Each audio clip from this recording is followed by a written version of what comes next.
All right, hello everyone, and welcome to another Waking from the Meaning Crisis Discord Q&A. My name is Brett, and we're here again with John Vervaeke. Thanks, John, for being here. Thanks for inviting me again. It's a pleasure to be here. Well, you're invite. You have a standing invitation, so you're invited anytime. But we have we're back on track now with our every 2 weeks Right. Q&A, and everyone always looks forward to these.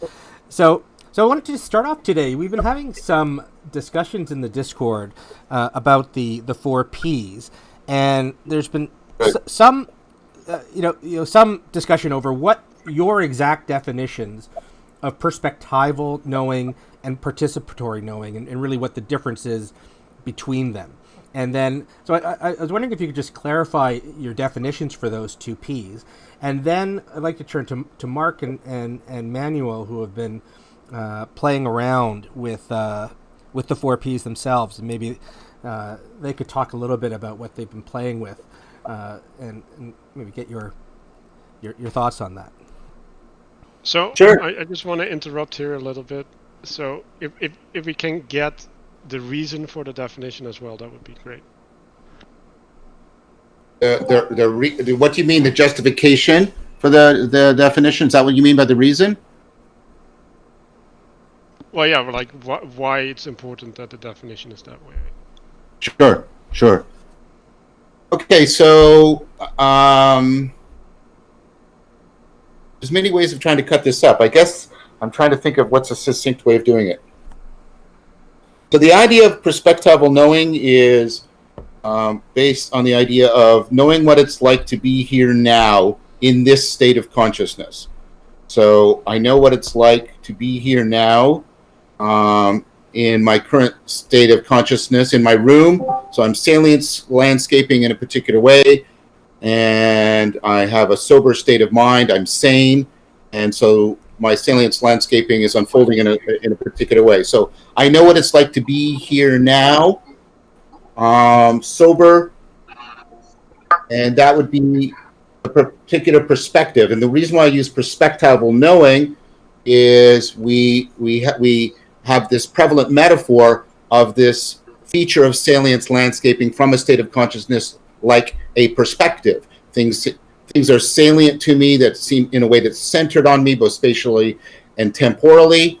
It seems to be something that I can modify by sort of shifting how I'm framing events, very much like an artistic perspective. So that's why the term perspectival knowing is used. Perspectival knowing gives you a sense of presence. That's what's sought after in video games. And that sense of presence, I would argue, reflects the fact that you have a situational awareness. You're finding things salient here now in a way that is efficacious for you applying your skills or acquiring skills that you do not have. So in that sense, perspectival awareness is more basic than procedural awareness, since procedural knowing presupposes the perspectival knowing. Now, perspectival knowing is all about salience landscaping, how you're sizing up situations, getting a conscious optimal grip on them, so that you have a sense of presence, both of yourself and the world. That's another thing a perspective does. It makes things sort of co-present to each other. Participatory knowing is a more primordial, more basic form. Part of the difficulty that people have with this is many people carry sort of what's called an internalist view of knowing, that to know something requires that you know it. There's a lot of philosophical arguments and evidence that can't be a defining feature of knowledge, and this is what's led to what has come to be known as externalism. That there are many things you know without knowing that you know, and in fact, you have to rely on that presupposition even to bring up certain questions about rationality and ethics. I won't go into those long arguments in detail. So participatory knowing is the kind of knowing that results from the way in which the organism and the environment are mutually shaped to each other so that affordances emerge. Affordances are taken to be real relations. And And there's sort of three levels at which human beings participate in that mutual shaping of organism and world. One, of course, is biological. Our evolutionary heritage has shaped our environment and us to our environment, so that certain things come out as affordances to me. Certain terrain features are walkable, certain things are graspable, certain things are visible to me. Most of the electromagnetic spectrum is not visible to me, for example. And that's known as niche construction. And then, of course, because we're human beings, we have culture. And what culture does is mutually shape us to the environment and the environment to you. So look around you. You're in a room, probably, right? So most of your environment has been shaped by tools to fit you, but nevertheless, you also have been shaped to fit that environment. You wear clothes, you learn, right, certain attitudes and behaviors, etc. The whole process of enculturation. And then, of course, on top of that is, and I can't go into this in great detail, I'm just going to presume, and I hope it's not too presumptuous, that people are aware of what I'm talking about. There's the online continual mutual shaping that's going on in relevance realization, which is sort of a cognitive niche construction. So, for example, I have a mug here, and I pick up this mug, and part of it is, right, there's a shaping of the environment. Things of a certain size and stability and configuration are graspable by my hand. That's a real affordance. And then, of course, culture has shaped this object so that it's usable by me as a tool, and it has also shaped me how to drink. We have to learn how to do this. Babies can't use mugs, for example. And then, of course, right now, there's my online relevance realization. That is where I can use it to solve the problems that I'm currently in. So all of that participatory knowing, that mutual shaping of self and world, creates a whole field of affordances for me. Of course, most of those affordances are going unnoticed and unused by me. That wall over there right next to me, I can lean on it. It's leanable, but I wasn't noticing that or becoming aware of that until I made it salient. So the perspectival knowing makes salient those affordances that are needed to be actualized right now. So the participatory knowing creates the agent-arena relationship, opens up the field of affordances, and this is important because without that, we'd just be hitting continual combinatorial explosion. And then there's another layer. This is recursive relevance realization that I'm talking about. On top of that is perspectival knowing, which does the salience landscaping. It makes certain affordances salient to me, and I get this sense of presence. I get a situational awareness. That situational awareness, in turn, affords me paying attention to those patterns to which I can apply my skills, or from which I can apply my skills. And then once I have a specific set of skills about social interaction and drawing implications, etc., then I get into my propositional knowing. Why do I pick the four I pick? Because you can show dependency relationships to them, so there's a causal justification, and there's a systematic relationship between them, which I just gave. Each one has a definable set of results and phenomenological normativity. Propositional knowing works in terms of beliefs that produce theories that give us a sense of conviction. Procedural knowing works in terms of sensory motor interactions that produce a sense of power. Perspectival knowing, as I said, works in terms of perspective, salience, landscaping that gives us a sense of presence and guides our situational awareness. And the participatory knowing, as I said, gives us affordances when we get and it's not needed, but when we have a phenomenological awareness of participatory knowing, it's usually in terms of the way it is ramifying through the other kinds of knowing, in that we have a sense of belonging. We have a sense that the propositional is plugging well into the procedural, is plugging well into the participatory, that's plugging well into our environment with effective recursive relevance realization. So each one has a different phenomenological normativity, the first results in theories, the second results in skills, the third results in perspective, and then the fourth results in, agent arena relationships. And so I guess that's enough for now. I have a lot more to say about all of this, but my basic justification for that is I can tell you what is known, like knowing that, knowing how, knowing what it's like, etc. I can tell you what it results in. I can tell you its normative condition, and I can show you the principled relationships of causation and dependence between them. So, like any taxonomy, it's justified by its cleanness, its distinctiveness, its coherence, etc. So that's my basic argument in kind of a nutshell. Right. Thank you for that. I'm going to have to listen to that again a few times, and then I'll. So I've given a recent version of this at the Movement Summit, and it was recorded as a talk, and I got a lot of positive feedback on that. And so Rafe Kelly, who organized the summit, is right now that talk is behind a paywall, but it is going to be released to the general public soon. Oh, great. So, Mark and Manuel, did you want to present what you were thinking of now, or did you want to think about his response and do it next time? What did you want to do?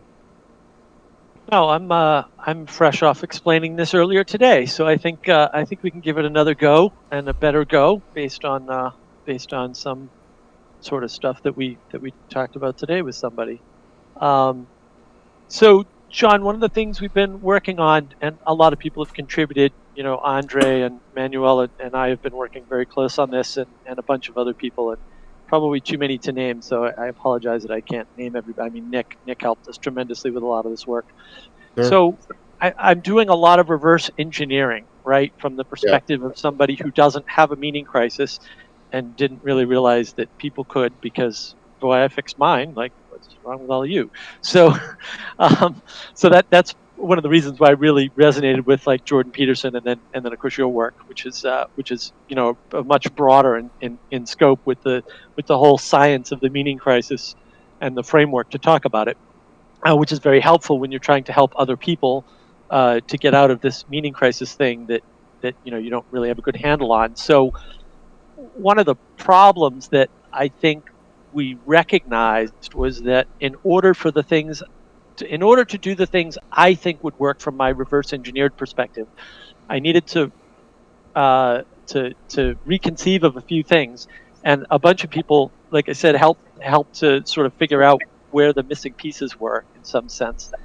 And what we came to was something like the perspectival seems to be wrapped up in all the types of knowing. And so from our perspective, it seems like it's a deeper structure, right? Because in order to know anything, you have to know it in relation to something. And the thing that handles relations in general is your framing device, which is roughly coming from your perspectival system. And then the features that we think that the perspectival system has in particular are things like flexibility, and that's probably missing in some people. And we conceive of it as a capacity. And so maybe it gets tired, for example, right? Like maybe your perspectival capacity goes down during the day or something. It's probably true of the types of knowing as well. But you kind of need that perspective first before a piece of information can be knowledge in some sense, because that has to come first in order to provide the information a frame to be relevant in any fashion. And if that's true, and it's a capacity, and it has flexibility, then this explains a bunch of things about why people aren't able to engage at certain levels. So a lot of people seem to be what I call perspectivally stuck. Yes. And then there's some people that seem to be perspectivally broken, right? Like you explain something to them about their perspective that's obviously wrong, and they can't get there in some sense. Yeah. And so when we made that move, it sort of left a hole. And at the same time, the other line of reasoning was something like, well, we've got the the propositional, and the way you navigate the propositional space seems to have something to do with procedural. Yes. And I've conceived of the procedural as not exclusively, but maybe at its base level, logic, reason, and rationality. And one of the things I've noticed about the procedural is that if you pick a starting point and your propositions are set, your ending point is guaranteed. So it's a very safe space to operate in some sense, because you can build a knowable world or a knowable perspective. And as long as you use those two tools, you can know the whole thing, at least in theory. And that gives you a great deal of safety. And I think that's part and parcel to the meaning crisis in some sense. And then of course we're mapping all this onto sides of the brain. Uh, and I'm sort of conceiving as those two as discrete processing of signals. So if they were signals, if the ways of knowing were more signal types, they would be getting sampled discretely on that side. And then on the other side, we have no issue with participatory. We think that's fine. It seems good, but the thing that comes up is, well, there's no navigational skill with the participatory. Like, it's just a movement, right? It's just the ability to go around a space in some sense and interact with things. But the interaction doesn't tell you whether or not it's right or wrong.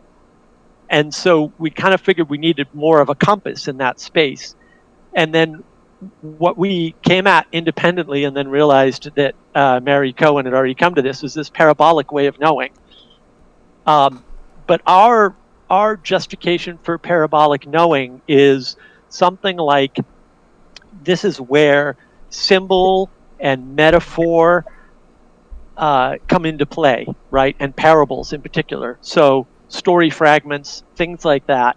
And those are sort of the base structures that give you the ability to do participation, with the special sort of added feature that that they have at least one way sort of in, but usually multiple ways sort of in, and then multiple exit points. And so you can take those chunks and sort of apply them in different situations and or in different perspectives, and you still have a choice of changing how it ends. So you can find yourself in the same situation, but not end up at the same result, even though you have exactly the same landscape and tool set. So that was sort of our justification for the parabolic way of knowing, and why we think it's important. And then the parabolic would also hold things like would also be involved with things like memes, although we have a whole space for memes now. But what are your first impressions of that sort of a model? There was a lot there, so I'll try and respond to many points going in. First of all, I have a concern about confusing language of training and language of explaining here. I think that the perspectival knowing often comes first, although not always, in when we try to train or intervene. So it would seem in that way that all the other kinds of knowing are dependent on it. But if you talk about causal, for example, the relevance realization machinery is deeper than your conscious awareness and makes it possible. There's all kinds of unconscious processing going on that's doing that mutual shaping and participation that actually makes consciousness possible.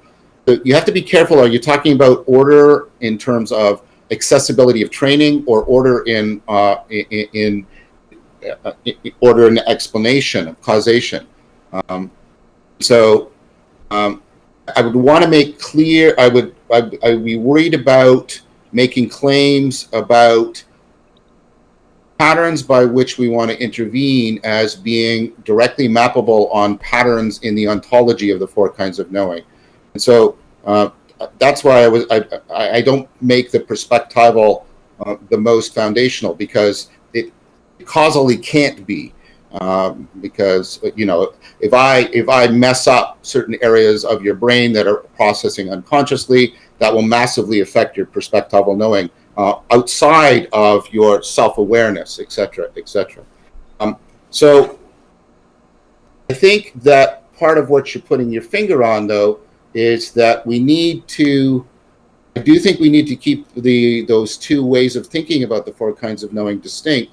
But we need to talk about the difference between the causal relationship between them and the way we need to talk about them in order to train them.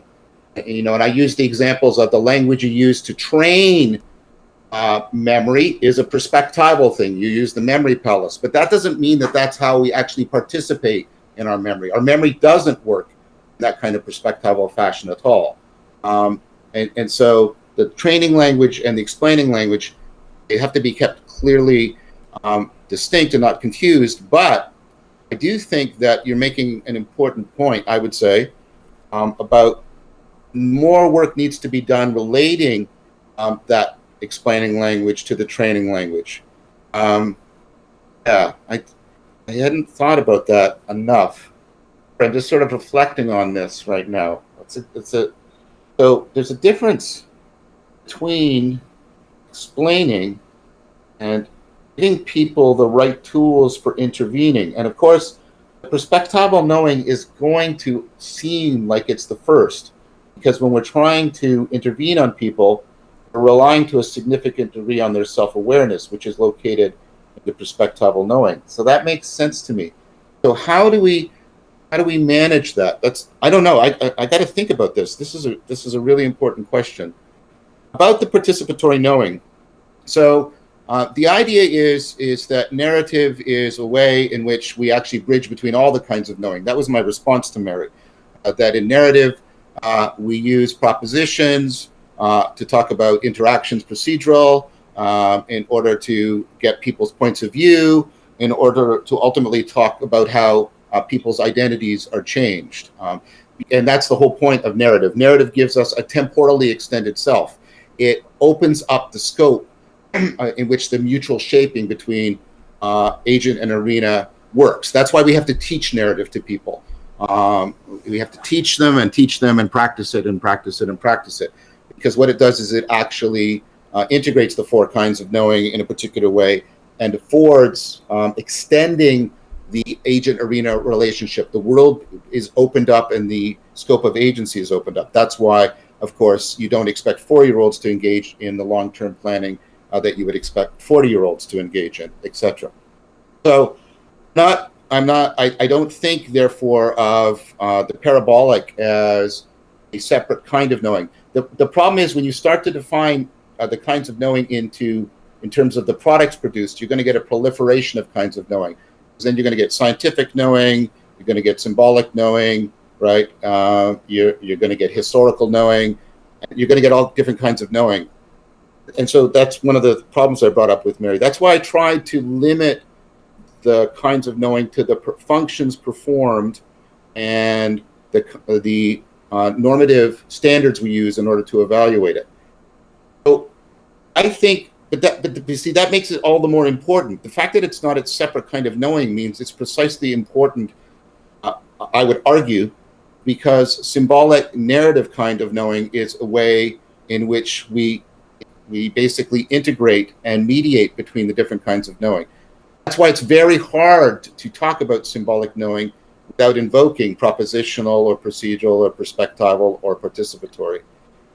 Because think about it, when you're reading a narrative, you say, well, where's the participatory narrative? Well, of course, there's your perspectival, but you also get, you get the mirroring function. You get a weird identity relation forming when you listen to narrative or watch narrative. So all of those things have to be in play in order for what Mary called the parabolic. So, could you just give an explanation of definition of parabolic for those who don't know? Well, so what Mary was arguing that all I know is her version of it. She described parabolic knowing as knowing by sort of means of symbols and metaphors. So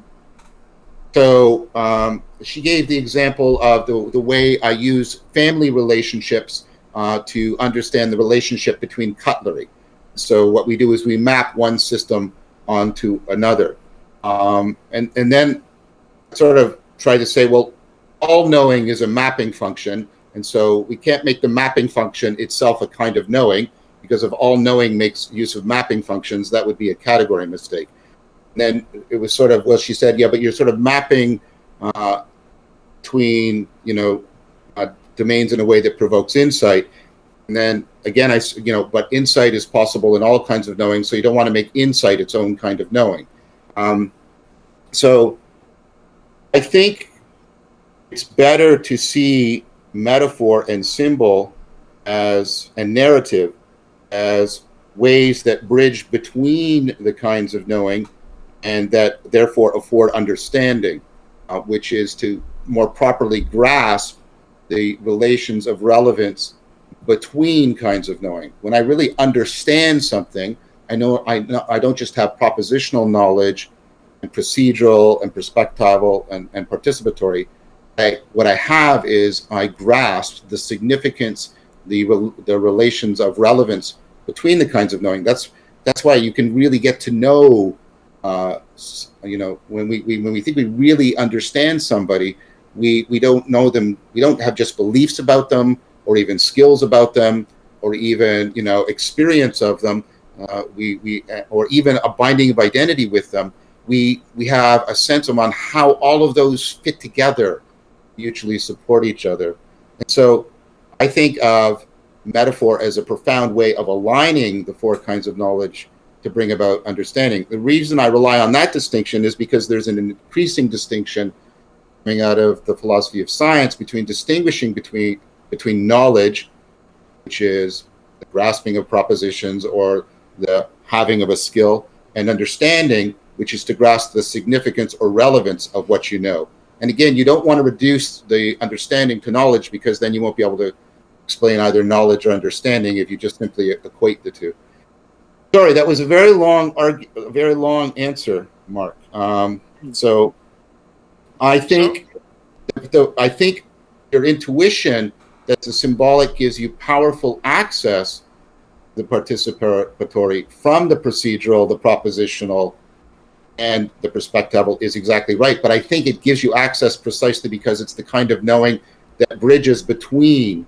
It's right. It's not a kind of knowing. That's what I'm arguing. It's a kind of way of bridging between the kinds of knowing, so they can more mutually access each other.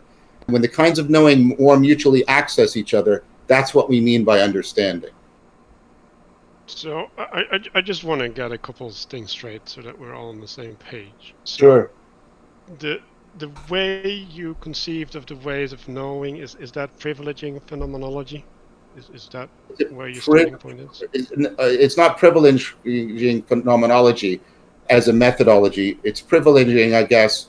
Do you mean phenomenology as a discipline or phenomenological experience? Which do you mean by that? Well, yeah, like phenomenological experience, right? So that it's graspable from a phenomenological perspective. I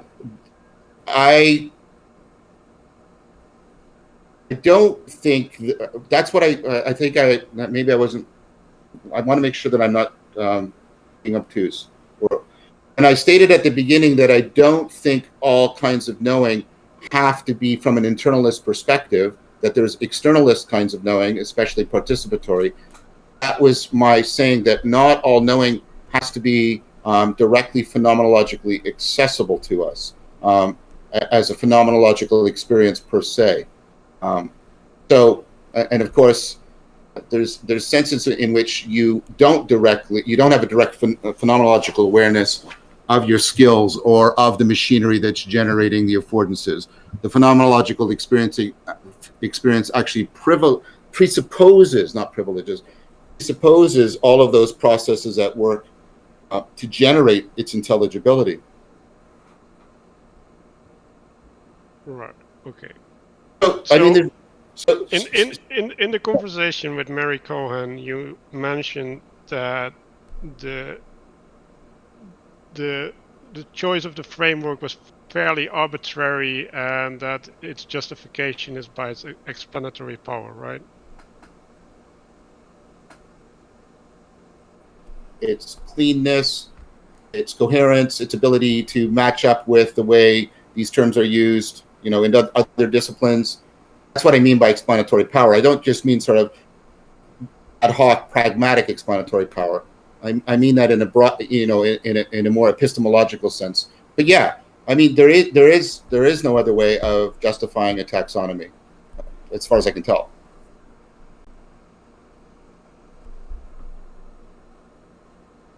Right, Yeah, Mark, you. Yeah, I just wanted to I did leave something out. Actually, it was a piece that Andre talked about. It's just there's a lot of pieces, right? So, um, the one observation that Andre in particular made was that the perspectival capacity would have to interact with the types of knowing bidirectionally, right? So they're both informing each other in some sense.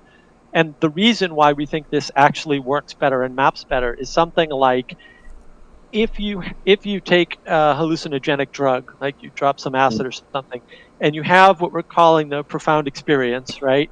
But you take nothing back with you. It's like, well, what happened there? Well, the first thing that happened is that you decided you made a decision to imagine a perspective, and then you decided that to adopt that perspective, and then you decided that you were going to try to participate in that perspective actively, right? Mhm. Mhm. And then and then you have the participation. And now when you unwind all of that, what happens is you can get all the way to the end and say, yeah, whatever happened to me is great, but I'm not going to take anything back with me, right? I'm not going to integrate. I'm just Sure. going to have that experience and like maybe not pretend like it didn't happen, because there are lots of options, but one option would be pretend like that didn't happen to me. And that explains a whole bunch of psychological phenomena, having that extra layer in there. And one way that might happen is if you had an experience and one of your ways of knowing was somehow malfunctioning or damaged, it would look like your perspectival capacity was damaged. But I would argue that because the perspective has to happen first in order for knowledge to exist in some sense, not facts or experiences or phenomena, but knowledge, because it requires a frame to be discernible and to be meaningful, then it would look like a perspectival problem when in fact it was a problem with the knowledge system. But what that also means is it gives you, especially if you're using a signaling model and you're assuming that the four types of knowing are basically just signals and they're combining somehow, right? It gives you this really powerful model to explain why we see the same end phenomena with completely different sources for the problem. And that was sort of part of that decision. And then with respect to the parabolic, you know, I still prefer this navigational model that we don't have otherwise.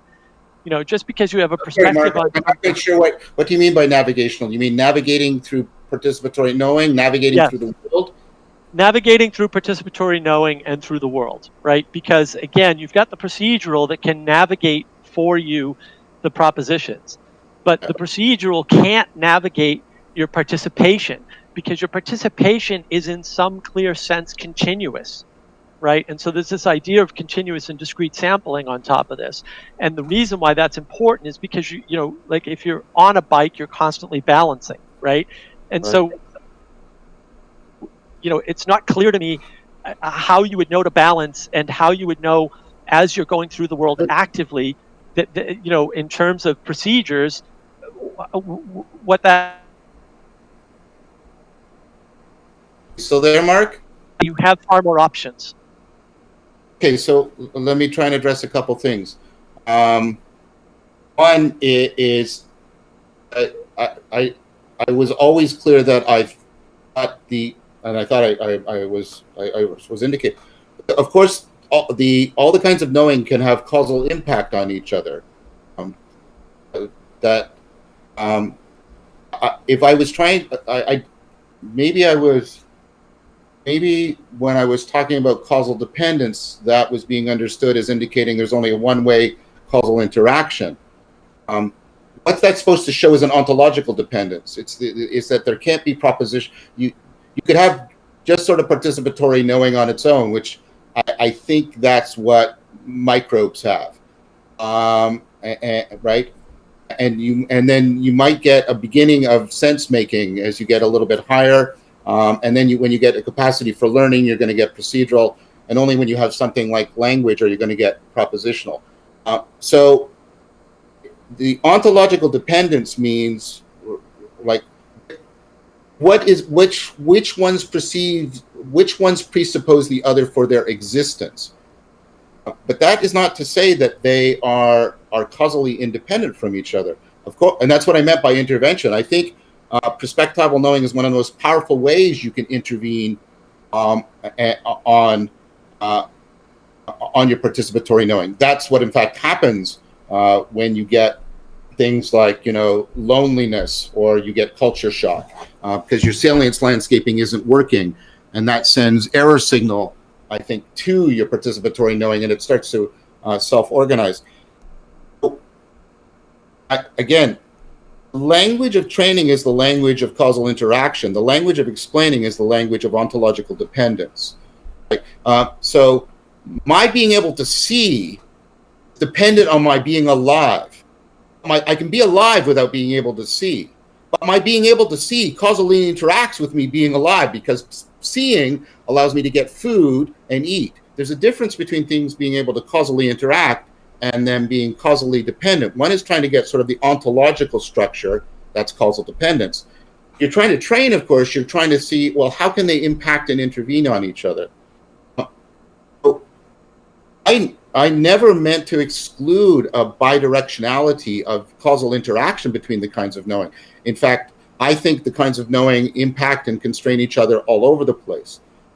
That wasn't the point of the taxonomy, as I've been trying to sort of say. I think the point of the taxonomy is to explain, and the point of explanation is to reveal ontological structure, and ontological structure works in terms of causal dependence, primarily. Now, the point about the parabolic, I get what you're saying about how we navigate, and I thought I was agreeing with that. Let me tell you why I thought that. I think the primary way in which we, you'll allow me the metaphor, navigate participatory knowing, navigate the transformation of the agent-arena relationship is the process of aspiration, and the aspiration can ultimately lead to reciprocal opening, et cetera, et cetera. And I do think that the act of aspiration, and this is what I tried to argue, depends on narrative's ability to open the temporal scales. I mean, what narrative allows me to do is take my current self, identify with my future self, and that identity is non-logical. And that's what I need for aspiration, and that's inherently symbolic. So I do think that narrative, symbolism, are the primary tools we use for aspiration. And I think aspiration is the process by which we navigate participatory, by which we restructure the agent-arena relationship. That's why I've been spending a lot of time on this notion of aspiration. And I do think parabolic thinking, in Mary's sense, narrative symbolic thinking, is necessary for aspiration. I do think ultimately the kind of knowing that's involved, right? The way you know yourself by identifying with yourself, it's ultimately a form of participatory knowing. I don't know if that's answering your question, but I'm glad you asked it, because I never meant to convey that the ontological relationships of dependence were meant to be some kind of unidirectional line of causal interaction. So that's why I gave you the metaphor of sight and being alive. Sight depends on being alive. Being alive doesn't depend on sight, but seeing and being alive, of course, causally interact and affect each other. So I guess that's my fault to some degree. I haven't taken the time to really clarify, like, pulling out the language of explaining, distinguishing the causal interaction that is really central for training from the causal dependence that's really central for explaining. And like I said, I do think there is but again, I'm frustrated with myself, because you're right. I have never explicitly argued that. I've said that aspiration is how we transform the agent-arena relationship, but I've never directly, explicitly said that's the primary function that transforms participatory knowing. And and I agree with Mary. I think that's inherently narrative, and inherently symbolic. It has to be, because we're trying to create a participatory knowing that's based on non-logical identity, and so that's going to be narrative and symbolic in nature. So I don't know if I'm disagreeing with Mary. Like I said, again, it depends. Depends what you want. What would you gain by adding that as a new kind of knowing? What would be like what aspect? Like, does it have its own particular phenomenological normativity? What does parabolic knowing result in? I know what propositional, procedural, perspectival, and participatory result in, and I know what their respective senses of normativity are. I can't get that for, so I don't know how to fit parabolic knowing into the taxonomy, because it doesn't. I can't give answers to the principles by which the taxonomy was produced. Right. Yeah. No, I was explaining perspectival with respect to the fact that it interacts with the types of knowing and I'll argue in a unique way, specifically because you called that out and said, oh, you can damage this and it looks like they're perspectively broken. But I would argue that that's not what you damaged. You damaged the type of knowing, and or they lost access to a bunch of knowledge that they had, and that constrains the perspective. And I can see why it would look the other way around. And there would be no way to tell, right? That's part of the downside. And then I would say, that the parabolic is all about how you understand the relationship between objects. That's what you get out of it. To Mary's point, this whole idea about square and circle and how they represent, male and female, and all of that is the way we understand narrative. But those are multi-affordant ways of navigating your participation with the world, is something like what I'm arguing there. And because I'm not getting rid of the perspectival, I'm just making it primary. Nothing much is changing. We're just adding a bunch of stuff that looks like it might be useful. And I'm part of the way through a paper. And then Manuel's added a bunch of stuff that we're going to put in, and so we'll get you a paper, and maybe that'll help clear up what we're thinking and how. Well, but also, I mean, you guys are free to do what you want. I mean, I'm just answering your questions. I mean, yeah. I'm not claiming authority over you, right? And I'm also happy to enter into ongoing dialogue with you. That's what this is about. So I hope I didn't convey anything inappropriate here. That's not what. Not at all. Okay. Good. No, I just wanted to make it clear that we can explain this better and written so that you'll have more time to chew on it. And we're in the process of doing that, and we're happy to do it. Okay, well, that's great, and I'm happy to do that. And perhaps what we've accomplished right now is I've tried to be very clear about the principles behind my methodology and the justification and the distinctions that I think prevent certain kinds of confusion. And so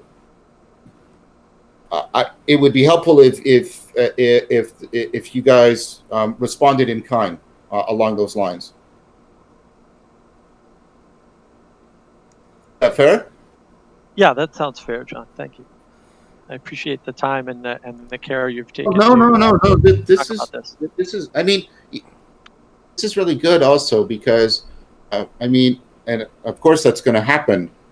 I mean, maybe I'll revise what I have to say substantially in a theoretical sense. But even if I don't, I see that there's sort of holes in my work that have been revealed in this discussion.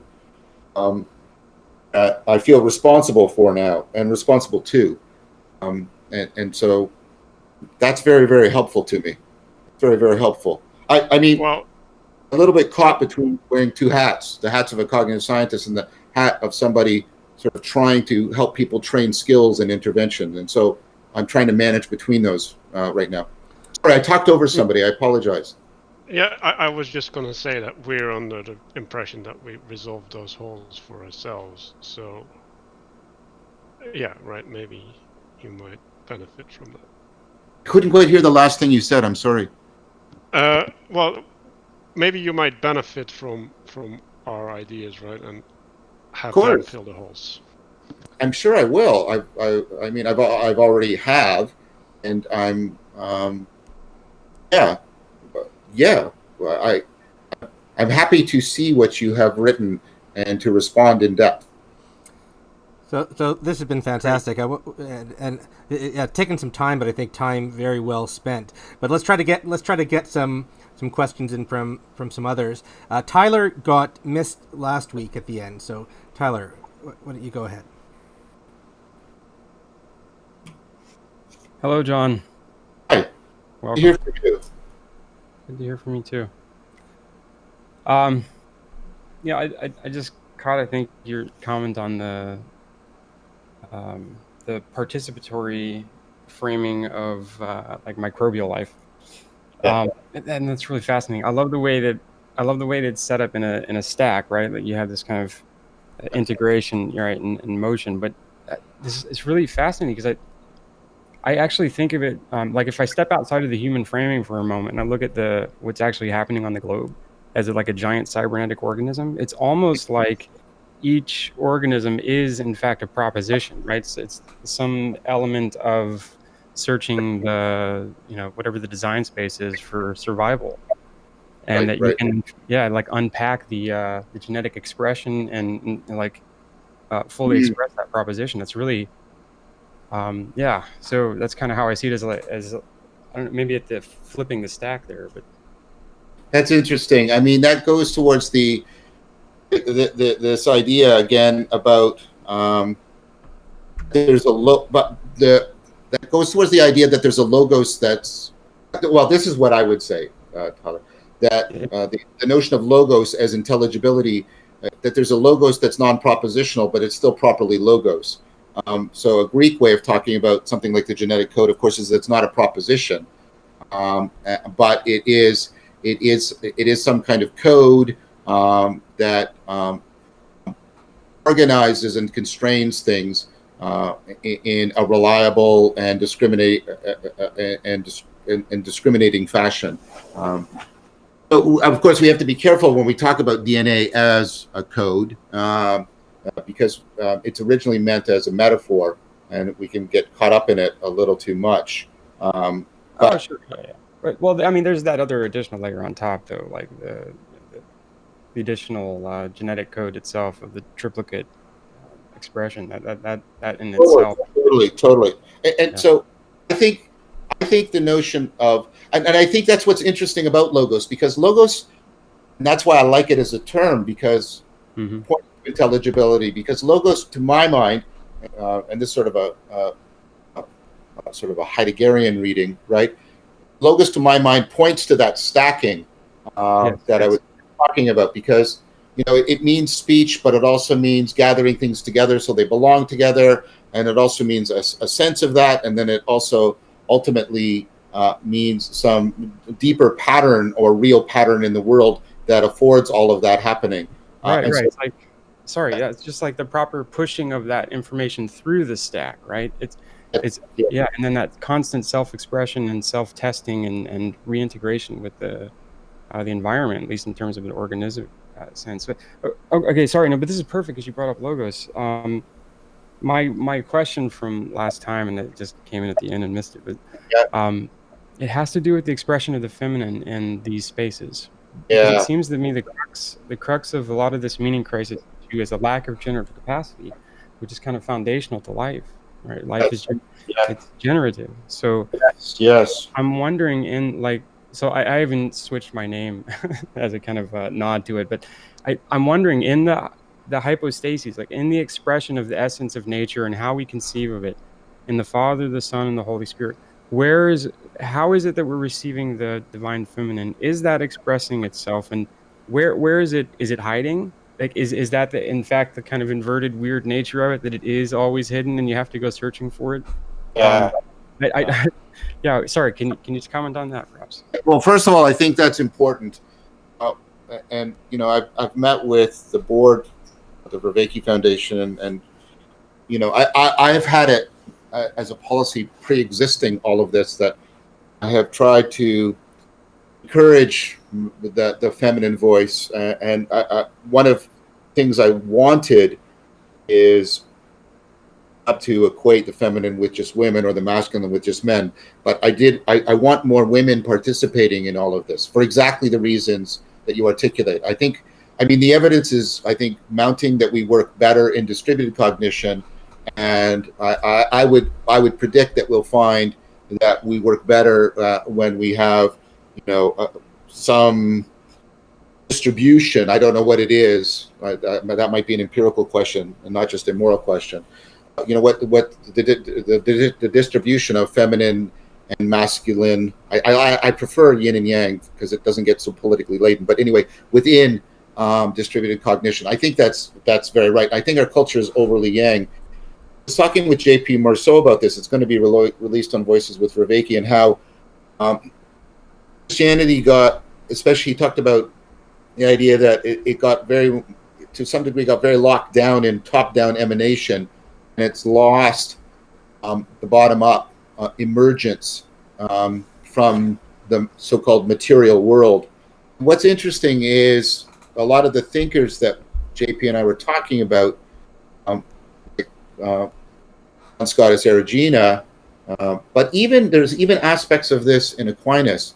You can see them as trying to get more of a balance, but especially Erigena, between the top-down emanation and the bottom-up emergence. And what was interesting is that Erigena did this work on trying to see creation as something that really integrates in a dialectical fashion the bottom-up generativity of emergence and then the top-down selectivity of emanation. And I think that that's the right way to go.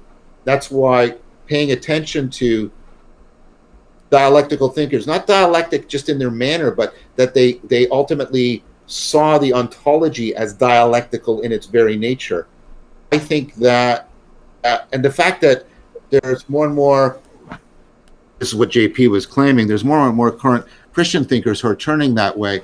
I think this is all a way of trying to make space and a proper place for the feminine within our ontology that goes much deeper, and I think is therefore in some sense more important than all of the political discourse around that.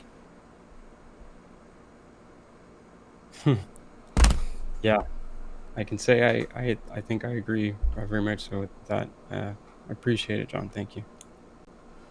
Thank you. And so, by the way, Tyler, that sort of goes to the previous discussion. Like, that's why you sometimes you can sometimes hear it in my voice. I do want to respond because because I have these arguments and ideas because they bring clarity, and that's a very sort of top-down selective thing. But I don't want to strangle I don't want to strangle the bottom-up emergence that's happening in the Discord server, right? And so that's what I meant about I find it tricky to wear these two hats and moderate between them. So I'm asking for people's patience and good faith because I want to keep in deep dialogue with the community, and I want to help election and clarification, but I really don't want to strangle that generativity, that bottom-up emergence, because it's gonna uncover and realize things that I could not possibly do, and it's gonna shape things that are more relevant to responding to the meaning crisis that I could not do as any kind of individual.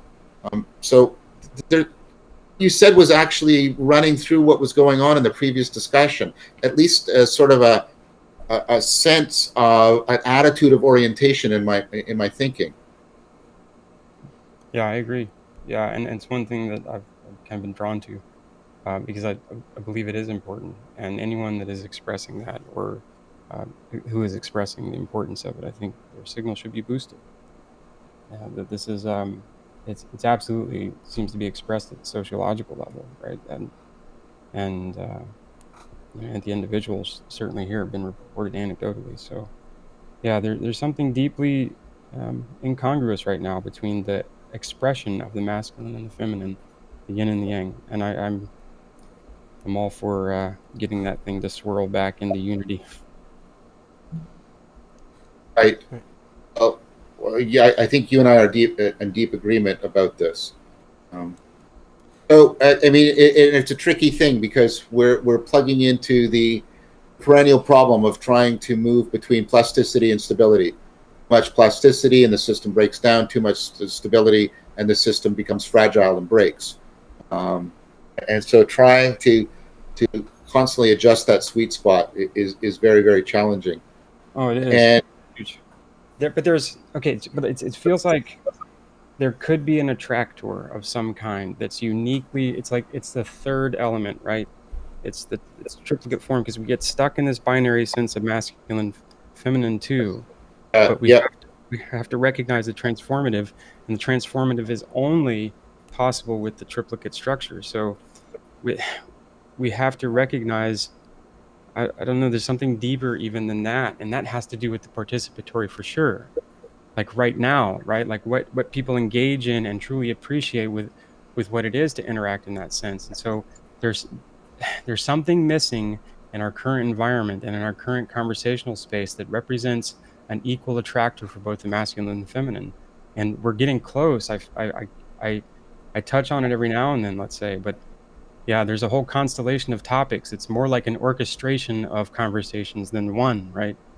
yeah. There's something going on. Yeah. I think there are many of these, Tyler. I think there's the masculine and the feminine, or the yin and the yang.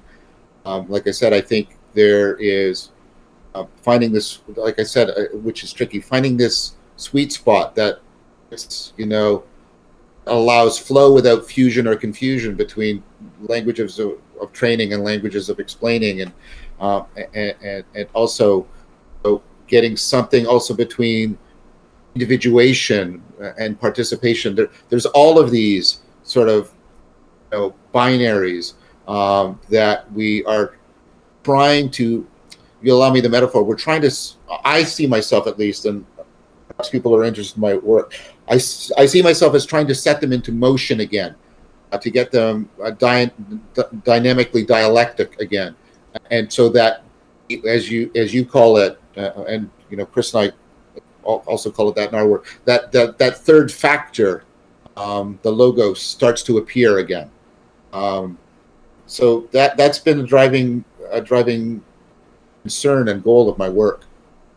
Oh yeah. It's perfect. I had a talk with Forrest Landry. It was fantastic, and I will echo my agreement with Jordan that you absolutely need to speak with him if you haven't already. Yeah. Well, maybe I'll just reach out to him cold call then. Yeah. Never met him, so it's kind of Right. Yeah, we're trying to orchestrate it. I think it would be very valuable. His book Immanent Metaphysics is it's I'm gaining a great deal of insight and clarity on a lot of things. So. I'd be happy to talk with Forrest very much. Fantastic. All right, thanks so much, John. I don't want to take up any more time. I really appreciate it. So I think okay. we didn't quite get to our list of questions today, but I think it's been a great discussion and an important link between the Discord server and the talks that go on here and the work that you do, John. Yeah, like I said, I'm trying to. I'll pick up Mark's metaphor because I think it's really appropriate here, and to also show the importance of it, as he's indicated. I'm trying to learn how to navigate this, and so I really appreciate cordiality and the sense of working together, fellowship. I really appreciate it here, and I hope that I'm doing a lot to reciprocate that with people. I've been concerned that I've been a little too didactic tonight, and so I hope that didn't come across. I think this has been great, and apologies to those who didn't get to ask questions. But next time we will put you at the top of the list, so so we'll get there. But again, I think we have these as Q&As, but I think it's important. And if those of you in the server have ideas that you've been working on, and you want to spend a little bit of time on them at the beginning of these Q&As, you can let me know as well. I think it's important that we do this. This is a great opportunity for us to have these conversations. I agree with that. So thank you again, John. Thank you to Mark, Emmanuel, and Andre, and everyone who has been working on the 4 or 5 Ps here in the server. And thanks to everyone being here and listening. This has been fantastic. I really appreciate your time. Oh, thank you, everyone. I really appreciate how the caliber of the questions is constantly improving, and probative, and how creative they are. So I thank all of you for that, especially Mark and Manuel and Andre and also Tyler. It was excellent. Thank you very much, guys. All right. Thanks, everyone. Have a great night. Okay. Take care, everyone. Stay safe. Good night, John. Night. Thank you.